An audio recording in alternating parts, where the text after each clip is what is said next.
Welcome back to Nick Lenz's Comic Corner Classic Lesson Non-Classic. This is episode number 2896, Doubleshot number 2790.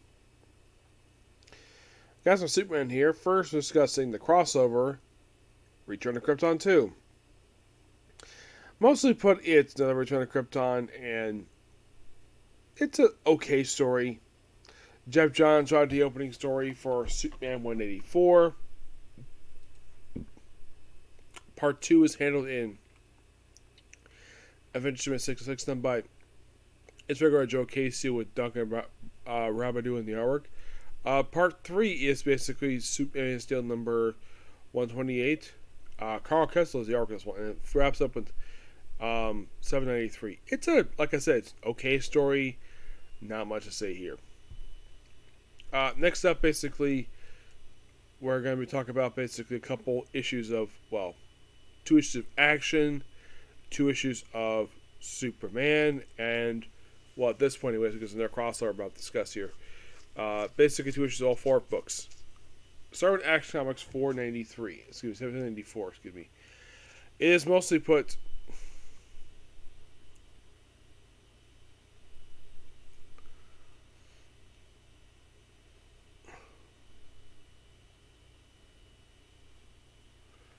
kind of in a way, the best way to describe 794, it is basically a loose backdoor pile into Secret Origin. Yes, that's kind of what this book is. And skip it straight to 797.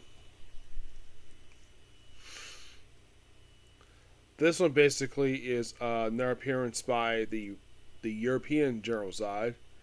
Yeah, he returns once again to the story. Oh, don't worry, he returns again later.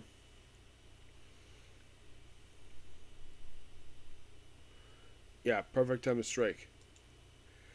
But yeah, here's the thing. As soon as basically this but before I discuss it, let's discuss the first issue coming out of basically Krypton Return for Man of Steel. 129, that's next to discuss here. This one, little fun fact about this issue. This issue, I actually own. Yes, I own this one. Yeah, I read this again. This was by Chuck Austin, but Scott Axel does the artwork. Yeah, I think this was the only Chuck Austin ever did this book. It is interesting he wrote this book. I didn't know at the time the book ended long after this book came out, because I actually found this book I remember I found it at a thrift store, and I put in this bag of things for like $15, and just read a whole bunch of books in this thrift shop, which had these comics upstairs. And after this one time, I've always wanted to go back there, but for some reason, I never could. This way, I goes up only on top. That's where this was. And I got to admit, basically, that despite reading by Chuck Austin, it's a really good issue. The whole issue is basically a police officer just working with Superman for a whole day. That's literally the whole purpose of the issue. Also, one thing I noticed, though, for some of the Metropolis police departments, the uniforms are not traditional police uniforms. They basically look like very much like older style police uniforms, like the 30s. Yeah, I don't know the reason for this, but that's kind of what it is. Alright, but great issue overall. Next up, because we skip over 130, 131 because it's part of the ending battle, so let's talk about basically issue 132. The third to last issue of the book. Yeah, it's a guest appearance on Mixed book. Yeah, he's in this book with Power Girl. It's a really it's a Mixie issue. Mark Schultz writes it. It's okay. Alright, but before we move on to the next book here, let's talk about a couple of ship action Adventure Superman. For issue number 707, it's basically Superman team with Argon of the Teen Titans. Yeah, I think at this point, when this book came out, I think she was part of the Titans book. Yes, I think she was part of the Titans book at the time, so interesting guest spot for her. This came out roughly a year before the controversial Graduation Day miniseries. But great to see Argon in this book. Yeah, she's wearing her costume in that book, which is awesome. Well, the book is written by Jay Ferber. Yes. And then skipping straight to 610 because 609 and 6 all you've heard the ending battle stuff. And it comes to 610, written by Joe Casey, art by Derek Ocean. Mostly put, it is just basically Superman saving people, and it's basically a standard Superman issue. That's kind of what this book is. But it's actually not that bad. Yeah.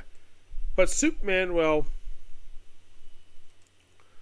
185 is basically, well, is Superman versus Major Force, which at one point in the issue he starts to freaking melt him.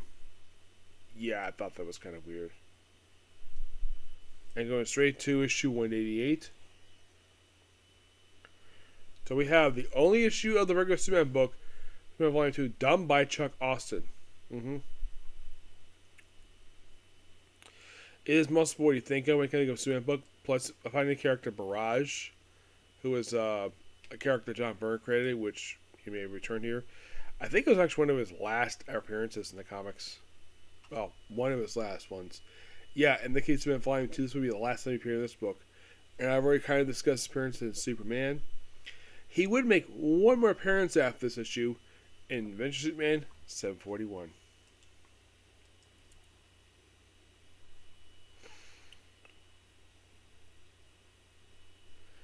Then pretty much next came, after these 4 books here, next came a very interesting story arc, this one, called Lonely Hearts.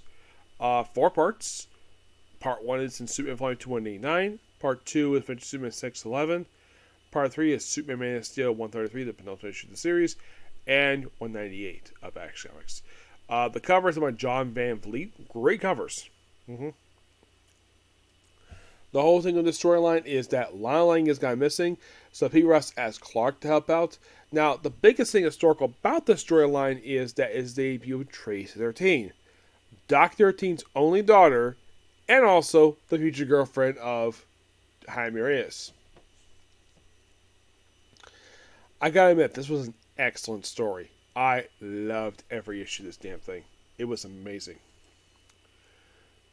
Yeah.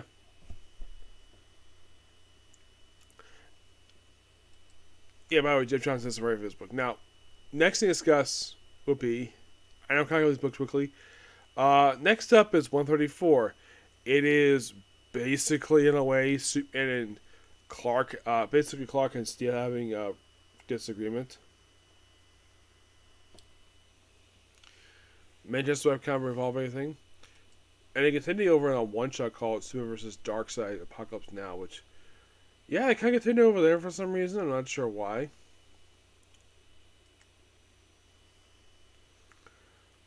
But I'm only discussing here mainly because it's the final issue of the series.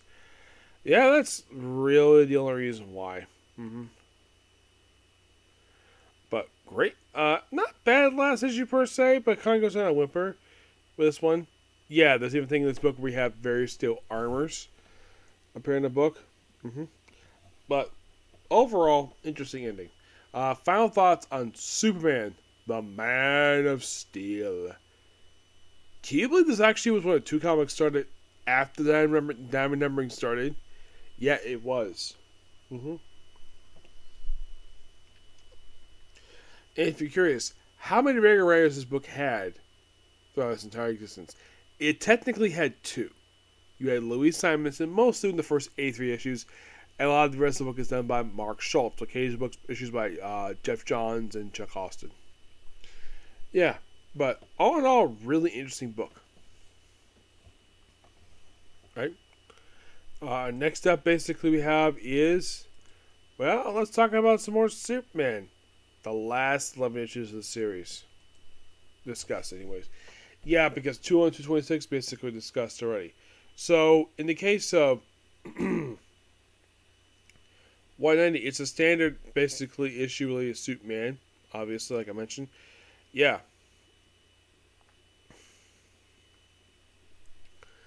It's basically Superman dealing with a robot. And, of course, Future Smiths. Steven C. Seagal takes over the writing news with Scott McDaniel in the artwork. 191, basically, well,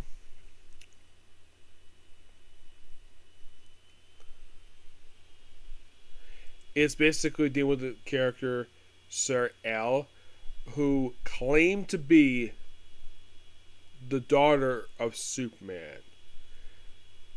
Actually, she isn't. Not really. Yeah, and she's here pretty much for the remainder of this book as a recurring character. At one point, I remember at one point she actually kissed Superman.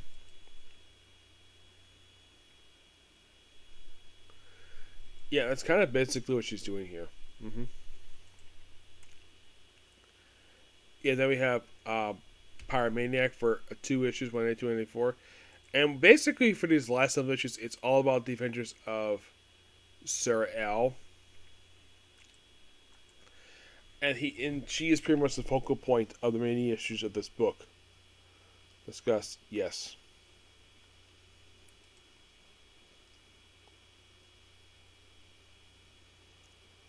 Even guest appearance by one of Lex Luthor's bodyguards in issue 194.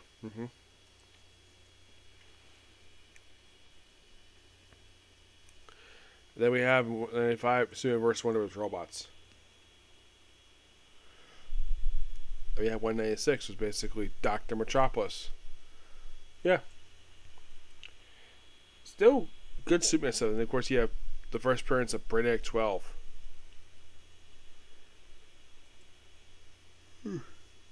He appears twice, the other time being Superman 200. Pretty much in a way, basically, he just shows up at 200. The little point show up here, just tease 200. In Rest of Bizarre, that'll be his little virus. And then 199, basically, well, we deal with a future return of Bizarro. And then we have the big 200 issue. This one, like, having, yeah, it's one story. It's done by multiple artists. It's Scott McDaniel, John Burba, Tom Gremmett, Dan Jurgens, Gene Ha, Phil Menace, and Talon Caldwell. It is mostly put, the thing with this issue is basically Superman fighting Brainiac 12 for, gets all future stuff here, and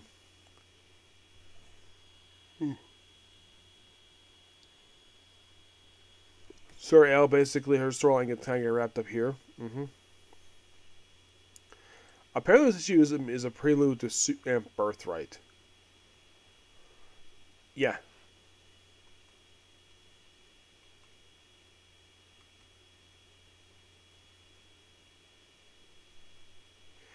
But yeah. So it goes on. Okay, no, per se. But now, like in the case of Man of Steel, I have finished up Superman Volume 2. Final thoughts of this book. This book had an excellent start. I loved every single issue of this book.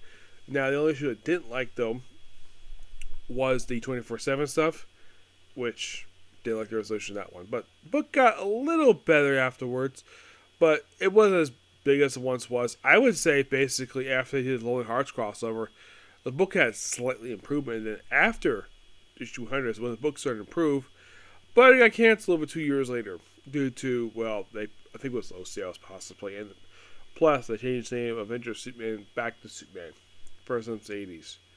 Yep, but not really much else to say with these books. I'd say for Krypton 2, I give that roughly 8.5. For the standalone Action Comics issues, I think it was like 794 and 798. I get those also an 8 as well. Lonely Hearts, give that a 9.5. Really good story, that one is. For Superman, for issues 185, 189. No, it was 188.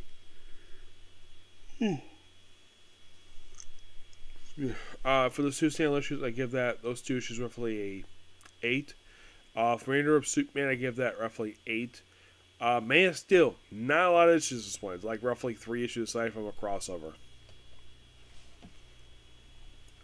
129, I give that a 10 because it was a really good issue.